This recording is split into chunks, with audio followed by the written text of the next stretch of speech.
How to blur video background in CapCut.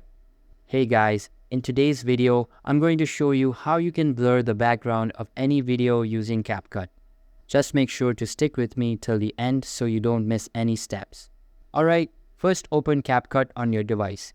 Start a new project or open an existing one. Then add your video clip. Once the video added, tap on the video. Scroll through the options at the bottom and tap Duplicate. This gives us a copy of the video that we'll use for the background.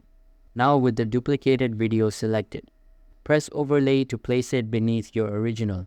Then hold and drag it to align perfectly with the main video. Next, tap on the original clip to select it. Go to Effects, then Video Effects. Here, search for Blur. Tap on it and hit the checkmark to apply it. Now go back and select the overlay clip. Scroll all the way to the right and find the Remove Background option. Open it. Choose Auto Removal. Just keep in mind that this feature requires a CapCut Pro subscription. Once it processes, your main subject stays in focus while the blurred background stays behind it, giving your video a clean and professional look. That's it. If this helped, make sure to like and subscribe for more tutorials. Thanks for watching and see you in next one.